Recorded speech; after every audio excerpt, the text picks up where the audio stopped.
नमस्कार, प्रणाम, सत श्री अकाल, वालेकुम सलाम। मैं कौशल कुमार आपका क्रांति न्यूज़ चैनल की तरफ से हार्दिक स्वागत और अभिनंदन करता हूँ और करता ही रहूँगा। तो दोस्तों, देखिए जिस समय यह वीडियो मैं बनाना जा रहा हूँ, है ना? यह नोटिफ़िकेशन है आप सभी तमाम विद्यार्थियों के लिए जो पहली बार स्कूल एंट्रेंस टेस्ट 2026 मैं सेशंस की बात कर रहा हूँ, सेंट्रल हिंदू स्कूल, चाहे बॉयज़ हो या गर्ल हो। ठीक है? ये मेरे प्यारे विद्यार्थी, आप लोग का एक बार मैं फिर से स्वागत करना चाहता हूँ कि जितना दिन से आपने ये कठिन मेहनत करके कितना प्रयासरत होकर आपने अत्यधिक लगन से आपने पढ़ाई की है ना? उसका परिणाम फल आने वाला है और चंद ही समयों में, अभी तो रात के 11:15 हो रहे हैं और मात्र 45 मिनट बाद आप 26 अप्रैल में प्रवेश कर जाएँगे। तो यह तिथि आपके लिए बहुत ही स्वर्णिम है। तो दोस्तों, यह जो वीडियो है ना, उन तमाम विद्यार्थियों के लिए जो पहली बार एग्ज़ाम देने जा रहे हैं या दे चुके हैं, क्योंकि इसमें कुछ ऐसी खास बातें हैं, जिनको जान लेना आपको बहुत ही ज़रूरी है। देखिए, सबसे पहले तो कुछ ऐसे विद्यार्थी हैं जो पहली बार एग्ज़ाम देने जा रहे हैं, तो हाँ, सच में बता रहा हूँ, उन्हें ये भी नहीं पता है कि वे युद्ध के मैदान में तो कूद चुके हैं, है ना? बेचारे माँ-बाप के सपनों के ही लिए या फिर खुद ऐसे ही कुछ कई लोग ट्राई भी मारते हैं, लेकिन चूँकि जानते हो, युद्ध के मैदान में बिना हथियार के नहीं कूदा जाता। ठीक है, आपने जितना भी पढ़ा, नहीं पढ़ा, यह अलग मैटर है। लेकिन अभी आपके समक्ष जो समय है, कहते हैं ना कि जब जागो तभी सवेरा, है ना?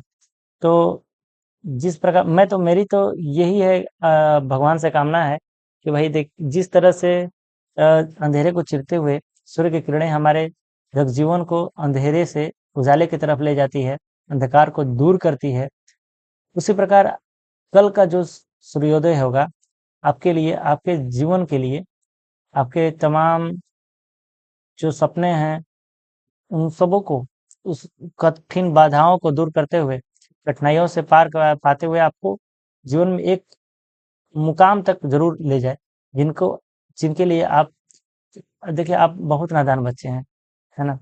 और लेकिन कहते हैं ना कि सफलता उन्हीं को मिलती है जो अधिक तपता है।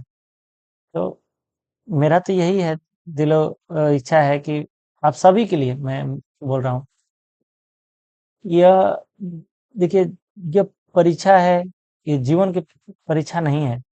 बच्चे बहुत सारे इसमें ऐसे भी होंगे कि जो अभी से ही मायूस हो रहे होंगे, तो मायूस होने की कोई ज़रूरत नहीं है, ठीक है?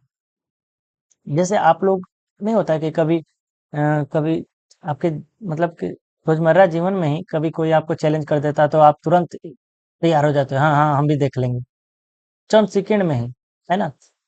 तो किस तरह आपका आत्मविश्वास ही तो आपको प्रेरित करता है। तो आपको आपके आत्मविश्वास को टूटने नहीं देना है। आपने जितना पढ़ा है, जिस तरह पढ़ा है, जितना भी याद है, बस आपको उसी के अनुसार आपको प्रश्न को हल करना है। तो सबसे पहले हम लोग बात करते हैं कि देखिए आपको पता है ना कि 100 प्रश्न आएँगे और सीट की अगर बात किया जाए तो जिस प्रकार से आपके विद्यालय द्वारा नोटिफ़िकेशन जारी किया गया था, उसमें बताया गया था कि 76 सीटें मतलब 76 सीटें ही कम से कम है, न्यूनतम। तो अधिकतम की बातें तो की नहीं गई थी, लेकिन हाँ, देखिए रणभेरी की गर्जना कर चुकी है। अब आप हज़ारों के बाज़ार में एक व्यक्ति ही इसमें से चुना जाएगा, ठीक है? लेकिन युद्ध नहीं जिनके जीवन में, वह भी बहुत अभागा होगा, यह तो प्रण को तोड़ा होगा, या रण छोड़कर भागा होगा। तो देखिए, अगर आप युद्ध के मैदान में कूद चुके हैं, तो या तो वीर गति या विजय, 2 ही चीज़ें होती हैं। तो आपको घबराने की ज़रूरत नहीं है बेटा, एकदम नहीं घबराना है। देखिए, घबराने से, आप नर्वस होने से कुछ फ़ायदा तो हो भी नहीं होगा, जो आ रहा होगा सवाल वो भी चला चला जाएगा, ठीक है? तो कहते हैं ना कि अब क्या करना है, आपके विचार मन में आ रहा होगा कि सर अब जो भी चीज़ें थी, बहुत सारे बच्चे ना देखिए, आपको लग रहा है ना जिस तरह से आपको लग रहा है कि धक, धक, धक, धक, मैं जानता हूँ, आपके इस समय काल से मैं भी गुज़र चुका हूँ। लेकिन घबराने से कुछ फ़ायदा तो होता नहीं है, इतना भी बात मान लो मेरी, है ना? बड़ा भाई समझ कर ही मान लो। बहुत सारी किताबों का आपने प्रयोग किया है ना? बहुत सारे रट्टा भी मार चुके, जो जैसे बताया, जहाँ से बताया, जिस गुरु जी से आपको समझ में आया, सही था। आपने भी जो चीज़ें की है, सही है। अच्छा आपको या आप ही समझो। आप देखो मेन चीज़ें क्या हैं आपके समक्ष में, वर्तमान में बात कर रहा हूँ, प्रेज़ेंट टाइम के। आपको अपने स्वास्थ्य के प्रति कॉन्शियस होना पड़ेगा। अभी रात के 11 बज रहे हैं, है ना? और जैसा मैंने बोला कि 45 मिनट बाद 12 बजने वाले, और 12 उनके जीवन में बजता है जो एकदम ही नहीं पढ़ा रहता है, ठीक है? आपने तो कुछ मेहनत भी किया है। तो अभी एकदम मस्त जहाँ है, जैसे भी हैं, बहुत सारे बच्चे तो गरीब तबके से आते हैं, मुझे पता भी है, गाँव गिरोह से आते हैं बेचारे, और किस प्रकार से वे स्टेशन पे या फिर जहाँ भी अपने रिलेटिव के पास या फिर जैसे भी सो रहे होंगे। कई लोगों को तो रात-रात में नींद भी नहीं आती है। लेकिन इतना ज़्यादा कॉन्शियस होना, इतना ज़्यादा वो नहीं होना, स्ट्रेस लेने की ज़रूरत नहीं है। आराम से सोइए, मस्त आनंद लीजिए, और मुझे पूर्णतः विश्वास है कि आपने जितना प्रयास किया है, भगवान आपको, अल्लाह आपको उतनी सफलता ज़रूर देगी। और देखिए, बहुत सारी चीज़ें हैं ना कि जो बच्चे शॉर्ट ट्रिक अपनाते हैं, ये तो बिल्कुल नहीं करना है। जैसे आपको पहले ही आगाह किया जा चुका है कि वर्जित वस्तुएँ जैसे कैलकुलेटर हो गया, फ़ोन हो गया, घड़ी हो गया, या अन्य इलेक्ट्रॉनिक या इलेक्ट्रिक गैजेट जो हैं, जिनको इस्तेमाल करने की मनाही है, तो आप प्लीज़ लेकर मत जाना, ठीक है? इससे क्या होगा कि आप ही का लॉस होगा, ठीक है? और कुछ चीज़ें और भी हैं। देखिए, अब देखिए, वर्ष भर की पढ़ाई, है ना? आपने की, अच्छी बात है। और जो बच्चे नहीं कर पाए हैं, तो वे भी, मैं बता रहा हूँ कि अपने आत्मविश्वास को कम नहीं करना बस। इतना समझ लो कि आप समझो कि देखो, शेर, जंगल में बहुत सारे ऐसे जानवर हैं, है ना? लेकिन शेर को ही जंगल का राजा क्यों कहा जाता है? बताओ आप ही। ना तो उसके पास चीता जैसे फुर्तीला उसका होता है, ना ही हाथी जैसा बलिष्ठ शरीर होता है ना? ना ही लोमड़ी जैसा तेज दिमाग होता है, लेकिन फिर भी वो अपने आप को जंगल का राजा मानता है। क्यों? उसके पास सेल्फ, वो क्या है ना, सेल्फ पावर है, वो आत्मविश्वास है, सेल्फ कॉन्फिडेंस है। तो ये आत्मविश्वास को कम नहीं होने देना है। देखो, अनुशासन तो जीवन में सबके ज़रूरी है, और उसके साथ-साथ धैर्य रखना। तो ये चीज़ें मैं जान रहा हूँ, ये तमाम वाणियाँ आपको एकदम प्रवचन लग रहा होगा, लेकिन ठीक है, सबसे पहले आप कल उठो, क्योंकि ये वीडियो कल देखोगे मुझे पता है। और लेकिन इतना समझ लेना कि अपने दिमाग को, अपने ओपन माइंडेड होना तुम्हें बहुत अति आवश्यक है। एकदम नेचुरल वातावरण में फीलिंग एकदम, जानते हो, बीचू के कैंपस में आपका मोस्ट ऑफ केस में आपका एग्जाम वहीं पर होगा, और वहाँ पर बहुत सारे हरियाली है, बहुत सारे ग्रीनरी है, आप देखो, एकदम मस्त रहो, नेचुरल चीजों का आनंद लो। और ये सोच लो, यह जीवन में जो परीक्षा है ना, यह यह आपको आपके लक्ष्य तक तो जरूर पहुंचाती है, लेकिन आपके जीवन से भी बढ़कर नहीं है। तो अभी दूसरी चीजें देखो, ओ एम आर सीट की मैं बता रहा हूँ। तो ओ एम आर सीट को कैसे रंगना है, ये चीज को आपको प्रैक्टिस करना चाहिए था। नहीं कर चुके हो तो अब सबसे पहले इसके जरूरी, मतलब ज्यादा टाइम नहीं लगेगा, आप प्रैक्टिस करना। देखो, ये करेक्ट मेथड है। और बहुत सारे बच्चे होते हैं ना कि बहुत ज्यादा एडवांस बन जाते हैं, मतलब पढ़े तो बहुत हैं, उन्हें आता सब सवाल है, लेकिन वो बेचारे को पता नहीं कि करना क्या है। कहीं टिक मार देते हैं, कहीं काट कूट कर देते हैं, कहीं आधे रख कर भाग जाते हैं। अरे यार, इन्विजिलेटर, वहां पर जो निरीक्षक है ना, वो आपको गाइडेंस देगा, गाइडलाइन सारा कुछ बताएगा, तुम्हें घबराने की जरूरत है ही नहीं। अब अपने से ज्यादा तेजो खाना ही बनना है। वो जैसे जैसे कहेगा वैसे वैसे करना। वो आपको सवाल का आंसर नहीं बताएगा, लेकिन वो बताएगा कि कैसे। को यहाँ पर जैसे आपका रोल नंबर भरना होगा, 2 3 5 6 7, ऐसे कुछ रोल नंबर रहेगा, मान लो। तो जैसे 1, ऐसे ऐसे, वो 0 से 10 ठो गोला बनाए रहेगा, तो यहाँ पर 2 नंबर पर इसको रंगना है, तो 2 ही नंबर पर, ही नहीं कि सब ऊपर रंग देना, 2 3 5 6 ऐसे रंग देना, नहीं नहीं, सब गड़बड़ा जाएगा। सब गुड़ गड़बड़ हो जाएगा, सारा पढ़ा लिखा, सारा कुछ सारा धरा। इसीलिए बहुत सारे बच्चे जो तेज भी रहते हैं ना, तो पास आउट नहीं हो पाते हैं, है ना, फेल हो जाते हैं। और ये तो महासंग्राम है, इसमें तो एक एक से धुरंधर आकर बैठे हुए हैं। तो आप लोग को ये नहीं देखना है। सबसे पहले मैं बता दूं, जानते हो बहुत सारे बच्चे क्या करते हैं, दिक्कत उन लोग के पास है ना कि देख लड़का उनका हड़क जाता है। अरे बाप रे बाप, इतना बच्चा एग्जाम देने आ रहा है। अरे बचवा, जितने बच्चे एग्जाम देने आ रहे हैं, ये सब के सब, कई लोग तो हैं कि मम्मी पापा का सपना का पूरा करने के लिए, कोई लोग तो ऐसे अपना चांस आजमा रहे हैं कि देखें हो जाता है तो हो जाता है। कई लोग बड़े बाप के बिगड़े औलाद हैं। तो भैया, आप तो पढ़े लिखे हो, आप तो जानकार हो, अपना आत्मविश्वास ना खो। बस इतना मैं बार बार बोल रहा हूँ। आप बच्चों पर ध्यान ना दो, आपको एक सीट से मतलब है ना यार, 76 सीटें, जानते हो? यहाँ पर तो कोचिंग, मतलब वो चल रहा है, मतलब भेड़ों की फौज बना रखा है सबने।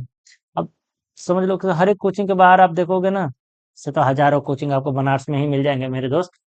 सब में लिखा रहता है, हमारे यहाँ से 200 बच्चे हुए हैं, हमारे यहाँ से 250 बच्चे पास आउट हुए हैं, हमारे यहाँ से 150 बच्चे पास आउट है। अरे बउआ, इतने दिमाग है तो समझो ना तुम, जब एक ही कोचिंग से 100 बच्चे पास हो जा रहे हैं, यहाँ 75 को सीटें हैं, कुल मिला के मान लो कि सभी 11th की बात कर लूँ, 9th की बात कर लूँ, तो भी मिलाकर उतने नहीं हो पाएंगे जितना कोचिंग है। अगर एक आध को बच्चा भी हुआ एक एक कोचिंग से, तो सब भौकाली है। बाकी बच्चा समझ नहीं पाता है, क्या करेगा? जहाँ फ्री देखा इसको पढ़ लो, बस आपका सिलेक्शन तय, बस वही वीडियो पर क्लिक कर देगा। सबसे पहले तो कल देखो, आप बहुत सारे बच्चे अकेले जो आएंगे, ऐसा तो उनके साथ तो फिर तो दिक्कत ही है भाई कि अकेले आए हैं, तो थोड़ा सेंटर वेंटर खोजने में, लेकिन मुझे विश्वास है कि आपको वहां पर पहुंचने के बाद बीच में सारे गाइडलाइंस मिलेंगे, आपको घबराने की जरूरत नहीं। बहुत सारे ऐसे लोग भी हैं जो बताते हैं कि आपका एग्जाम सेंटर कहाँ है, ठीक है? तो हाँ हाँ, वहाँ पर बहुत सारे भैया दीदी लोग रहते हैं, और जो गार्ड्स होते हैं वो भी बता देते हैं, और लोकल पीपल भी होते हैं तो जानकारी रखते हैं वो तो बता देंगे। और नहीं बता पाएंगे तो आप हमारा नंबर ले लो ना, इस नंबर पे जरूर कॉल करना, ठीक है? अगर आपको जानकारी नहीं मिल पाती है तो 84 29 55 98 67, किसी भी प्रकार का आपको कोई परेशानी हो तो इस नंबर पर जरूर कॉल करना, ठीक है? ऑलरेडी मेरा ओके रहता है, ठीक है? आप अपना सेंटर बताओगे, मैं बता दूंगा कोई लोकेशन कहाँ है, ठीक है? सबसे पहली बात कि यार देखिए क्या क्या आपको ले जाना है एग्जाम सेंटर में, तो ये तो जरूरी चीजें सबको पता होना चाहिए, लेकिन बहुत सारे बच्चे ऐसे लफा लफड़िया में चल जाते हैं ना कि उनको यो नहीं पता रहता है कि हम क्या क्या लेकर जाएं। तो आधार कार्ड तो ले जाना है, क्या अन्य पहचान पत्र भी ले जाना है, प्रवेश पत्र तो जरूरी है, ये अनिवार्य है, आपको एग्जाम देने जा रहे हैं तो। काला और नीला पेन ले जाना है, वो भी डॉट बाल पेन जिसको कहते हैं ना, वो ले जाना है, ठीक है? वो नहीं लेके जाना, जो क्या बोलते हैं उसको, हाँ, जेल पेन वोल पेन नहीं लेके जाना यार। ज़्यादा ऐसा काम करना कि जिसमें जो काला हो और थोड़ा भोथर हो, समझ रहे हो? उसका मुहवा रंगने में थोड़ा-सा आराम मिलता है। हाँ, ओयामर को भरने में थोड़ा आराम होता है। और बहुत हो सके तो आप अगर कंफर्टेबल हो तो चप्पल पहन कर जाना है, और साधारण भी, ज़्यादा कटफट वाला जीन्स जान्स नहीं पहनना है, ज़्यादा स्ट्रेचेबल नहीं पहनना। थोड़ा गर्मी के दिन है, हल्का रहेगा। और देख लेना पैंट वैंट सरके ना भाई, बेल्ट वेल्ट अगर न लगाने की जरूरत पड़े तो वैसा ही पहन के जाओ, क्योंकि जितना आप ताम झाम करोगे उतना कोई दिक्कत होगा वहां पर। गार्ड्स रोकेंगे, एक जगह से दूसरी जगह भेज देंगे चेकिंग करने के लिए, 4-5 जगह ऐसे चेकिंग करवाएंगे कि तुम लगेगा कि आतंकवादी कोई खड़ा है, तुम्हारा दिमाग ऐसा ही झौला जाएगा। तो बच्चा जो नर्वस रहता है तो वो आगे ही हो जाता है। इसीलिए कर रहे हैं कि साधारण वेशभूषा जो हो आपके पास, अब तो पहुंच चुके होगे सेंटर पे तो भाई वो अलग बात है। तो साधारण वेशभूषा हो, अगर आप वहीं के हो, लोकल हो, तो ये मैं बातें आपको बता रहा हूँ कि साधारण। और साथ में गर्मी के दिन है ना, तो पारदर्शी पेय पदार्थ, मतलब कोई भी स्वच्छ जल से भरा बोतल अपने साथ ले जाना, ठीक है? अलाउ रहता है। और केंद्र तक पहुंचने के लिए अत्यधिक पर्याप्त समय पहले ही से, देखो भाई, कल एग्जाम है और 8 बजे से आपको पता है, आप ऐसा करो कि कम से कम 2 घंटा पहले जरूर पहुंचो सेंटर पर। इससे क्या होता है, आप रिलैक्स हो जाते हो, जानते हो, आपका माइंड रिलैक्स होने के बाद ना आप ऑटोमेटिकली आप उस क्वेश्चन को हल कर पाओगे। जितने को जैसे भी क्या होता है ना कि आप जितना स्ट्रेस लेते हो ना, तो जो आता है क्वेश्चन वो भी हड़बड़ में गड़बड़ हो जाता है, ठीक है? इसलिए मैं बार बार कर रहा हूँ कि जहां भी आपका सेंटर है उससे 2 घंटा 2.5 घंटा हो सके तो पहले ही पहुंचो भाई, ठीक है? बहुत सारे बच्चे पहुंच भी गए होंगे और डेरे डाल दे होंगे, ठीक है? तो ठीक है, मेहनत तो करना जरूरी था।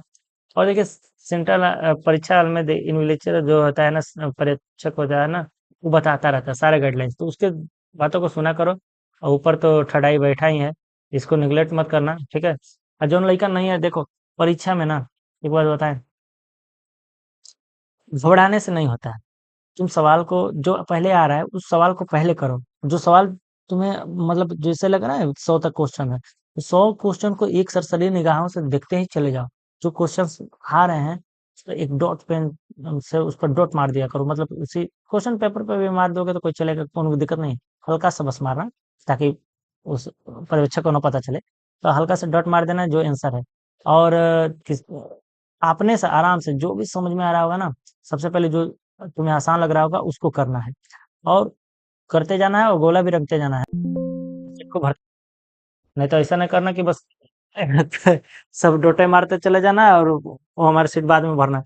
परीक्षा के अंतिम जब घंटी बज जाए तब पता चला कि सवाल आता हुआ भी छूट गया, है ना?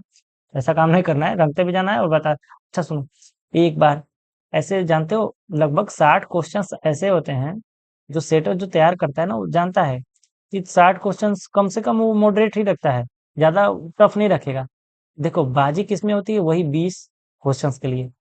जो 60 क्वेश्चंस हैं मतलब 100 क्वेश्चंस हैं टोटल, सुनो 100 क्वेश्चंस में, एक मिनट को मैं समझा रहा हूँ, ऐसे होंगे ना जो, देखिए मैं ही क्या कोई भी, देखो इसमें से 100 क्वेश्चंस में अगर मैं 3 डिवाइड करूँ तो 60 क्वेश्चंस जो होंगे बहुत ही आसान होते हैं। मात्र 20 क्वेश्चन जो होते हैं वो मॉडरेट होते हैं, मतलब थोड़ा सा मीडियम लेवल के होते हैं, जिन्हें थोड़ा समझना पड़ता है, दिमाग लगाना पड़ता है। और ये जो 20 क्वेश्चंस हैं, है ना, यही आपके लक्ष्य को निर्धारित करते हैं। तो इन 20 क्वेश्चंस में जो बाजी मार लेगा, हाँ हाँ, बहुत बहुत बढ़िया अनुप्रिया, यही 20 क्वेश्चंस हैं और यही 20 क्वेश्चंस में लड़ाई है। तो क्या करना है यार, 60 20 80 कम से कम कर तक सकते हो, बाकी 20 क्वेश्चंस के लिए देखा जाएगा।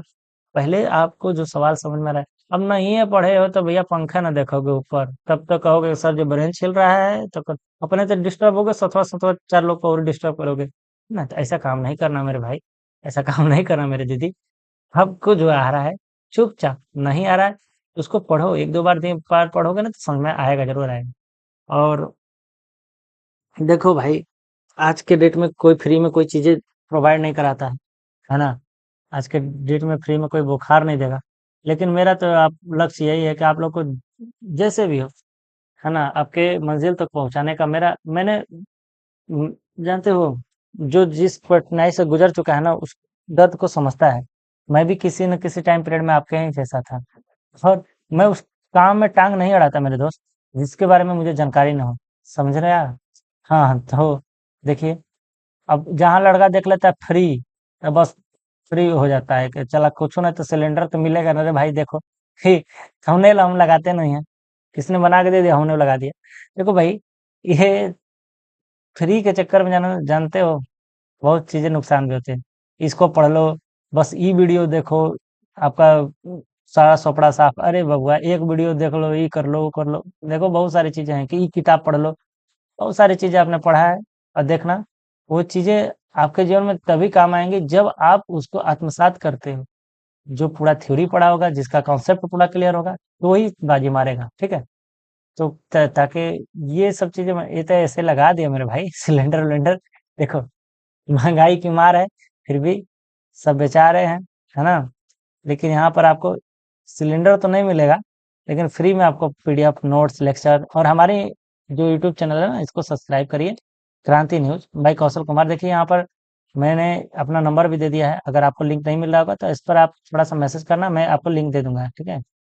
तो आप ही लोग के देखिए सहयोग से हम, हमारी हिम्मत, हमारी जो भी जो अंदर की, हमारे अंदर जो चेतना है, आप लोग के से तो चलती है। तो आप लोग सहयोग करेंगे ना, तो मैं आपको और भी चीजें बहुत ही, मैं भी आप देखिए, कह तो रहा हूँ कि जिस परिस्थिति में आप अभी हैं, उस परिस्थिति से मैं गुजर चुका हूँ, और मैं कदापि उस भुलावे भटकावे में नहीं रखता, क्योंकि मैं जानता हूँ ना कि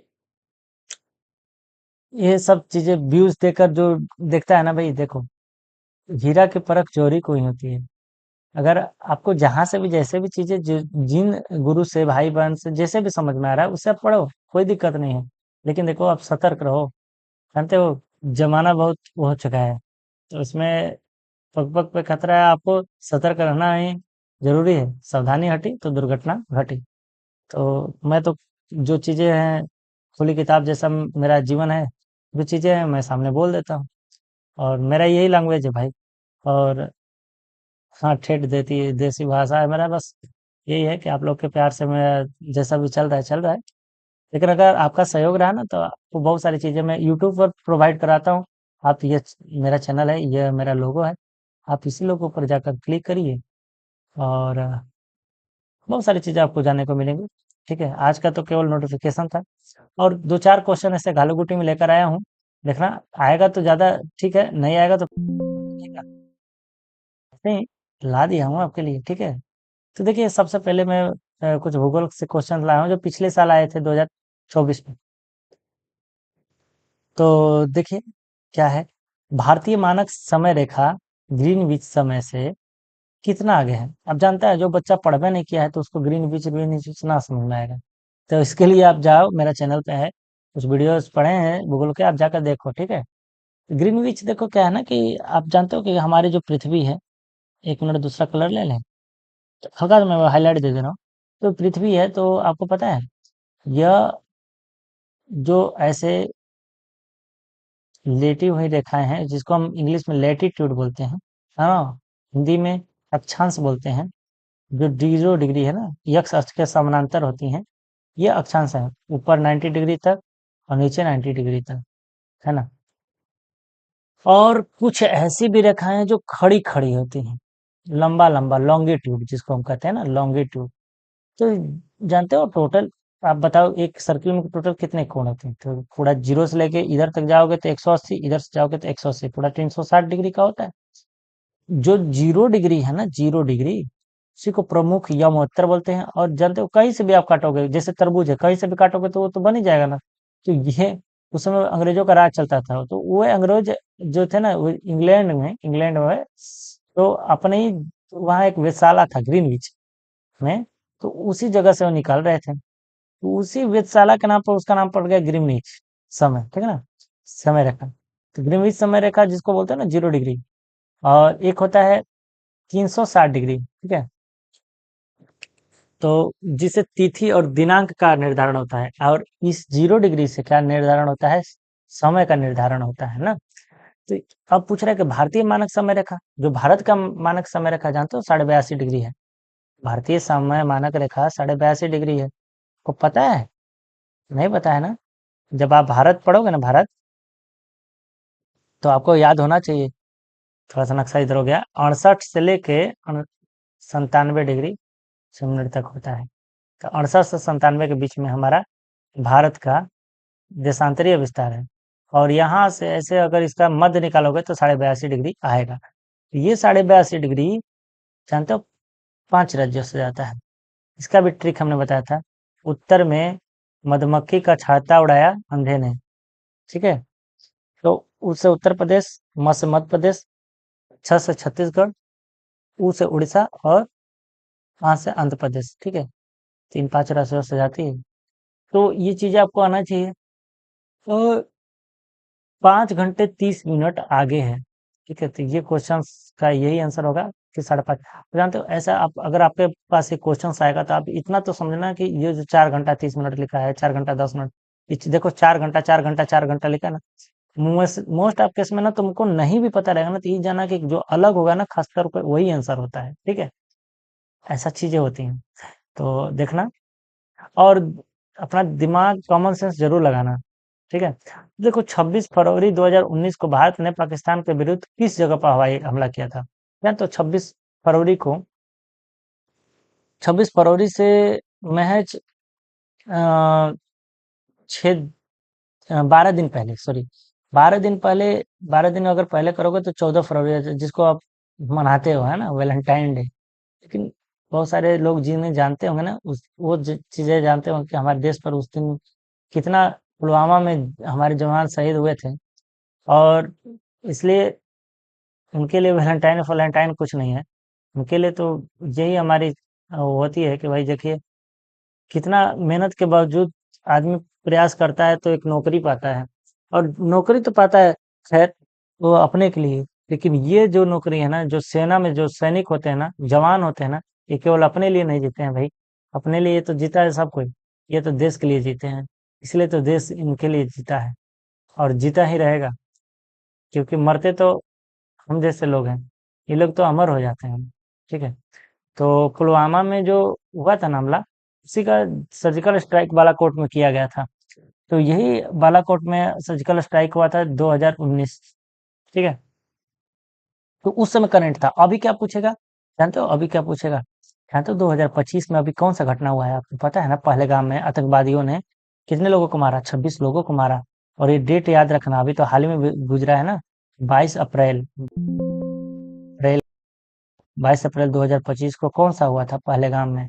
आतंकवादियों ने 26 लोगों को मार दिया। तो ये देखो संभवतः यह क्वेश्चन जरूर आएगा। क्या क्वेश्चन करते हैं, देखो लिखा है कि पृथ्वी जो है, पृथ्वी सूर्य के अधिकतम दूरी को क्या होते हैं ना, सूर्य के अधिकतम दूरी को किस नाम से जानते हैं? चलो इसको मैं बता दूं आपको ट्रिक से, ठीक है? जानते हो बाबू? एक मिनट, कलर लेने दो, वाइट। देखो, अगर मैं ऐसे बना दूं, एक पाथ बना दूं, एपिलेथिकल पाथ, है ना, थोड़ा सा अंडाकार है ओवल शेप में, और बीच में सूर्य है, तो पता है ना कि सूर्य का चक्कर मारती है पृथ्वी, ठीक है? सूर्य का चक्कर कौन मारता है? पृथ्वी। और यही एपिलेथिकल पाथ में पृथ्वी चक्कर मार रही है।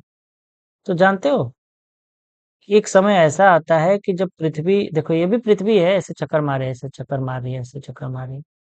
एक, जानते हो ये जो दूरी है ना, औसत दूरी, ये है लगभग 15 किलोमीटर करोड़, है ना? तो ये दूरी है। लेकिन जब पृथ्वी सूर्य के नजदीक आती है, और वो समय काल होता है 3 जनवरी को, 3 जनवरी, 3 जनवरी को, और उस समय को हम लोग बोलते हैं पेरीहेलियन, मतलब इंग्लिश में बोलते हैं पेरीहेलियन, पेरीहेलियन, और हिंदी में बोलते हैं उसको उपसौर। क्या बोलते हैं बेटा? उपसौर। और जानते हो जब दूर होती है ना पृथ्वी, उसको बोलते हैं अपसौर। उपसौर और अपसौर इतना समझ लो कि 4 जुलाई को होता है अपसौर, 4 जुलाई। तो इतना भी याद रखना कि देखो 3 से बड़ा है ना 4, तो जब दूर होगी थोड़ा बड़ा होगा 4 जुलाई को, और थोड़ा नजदीक होगा तो 3 जनवरी को। जनवरी छोटा होता है, जुलाई बड़ा होता है कि नहीं? जनवरी तो शुरुआत में आता है। और भी बातें सुन लो, देखो, फिर आप सोचोगे कि नजदीक होती है 3 जनवरी को, तो हम लोग के यहाँ गर्मी क्यों पड़ती है?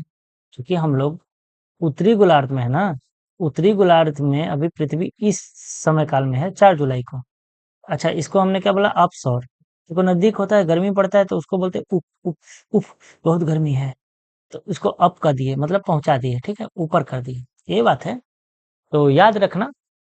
और देखो इसके लिए तो बहुत लंबी क्लास हो जाती है, तो अभी तो हम शॉर्ट ही में बताएंगे। और विषुव तो होता है, देखो इक्विनोक्स जिसको बोलते हो, ये बीच का वसंत वाला समय होता है ना, इसको विषुव बोलते हैं, ठीक है? भारत द्वीप समूह जो अरब सागर में स्थित है, उसको देखो, इस भारत द्वीप समूह कौन सा है? जो देखो जावा सुमात्रा, जो इंडोनेशिया है, जिसकी राजधानी जकार्ता है, तो उस पर है। और मालदीव तो पता है, मालदीव है हिंद महासागर में। अंडमान निकोबार तो होगा नहीं, क्योंकि अरब सागर में पूछ रहा है। अंडमान निकोबार तो किसमें है, पता है ना? अंडमान निकोबार है, बंगाल की खाड़ी वाली शाखा है। तो कोरल द्वीप जिसको बोलते हैं हम लोग ना, मूंगा द्वीप बोलते हैं, जिसको बोलते हैं लक्षद्वीप, मुस्लिम आबादी ज्यादा है, और सबसे बड़ा साक्षरता वाला केंद्र शासित प्रदेश भी है लक्षद्वीप, ठीक है? हाँ, मूंगा चट्टानों से बना है, कैल्शियम कार्बोनेट के। तो यही है। तो वहां पर कोरल द्वीप लिख दिया था बच्चे ने, जो घोड़ा के नाल के समान होता है वहां पर जो कहती है, एक ही। तो वही है, ठीक है? तो भारतीय द्वीप समूह जो अरब सागर में स्थित है, तो लक्षद्वीप होगा ना, मिनिकॉय भी हो जाएगा। तो अभी तो नहीं है ना। तो अब देखो, पृथ्वी की सबसे पतली परत कौन सी है? तो आपको पता है ना, पृथ्वी देखो अंडे के समान है। पढ़ाते समय हमने बताया था। तो पृथ्वी की अपनी एक आकृति है जिसको हम जियोड बोलते हैं, लेकिन ये आपको मैं संरचना बताऊंगा, ऐसे समझ लो अंडा है। तो अंडे में सबसे ऊपर एक खोल होता है, तो फिर उसके बाद, एक मिनट, फिर उसके बाद आपको पीला वाला कलर से बना दे क्या? पीला वाला से तो बीच वाला बनाना पड़ेगा भाई, एक मिनट। ये सब चीजें ना बताया था मैंने, तो उस समय तो आपको समझ में आया था। ये देखिए पीला वाला बीच में होता है, और जो उसके बीच में उजला उजला होता है ना, उजला वाला, ये जो नहीं होता है, जिसको हम लोग क्या बोलते हैं, ये ये वाला भाग भाई, हाँ हाँ, कैल्शियम वाला, ये। तो समझ लो ऐसा है हमारी पृथ्वी, क्या है? सबसे ऊपर पतली परत है, उसको बोलते हैं क्रस्ट। क्या बोलोगे? क्रस्ट। एक मिनट भाई,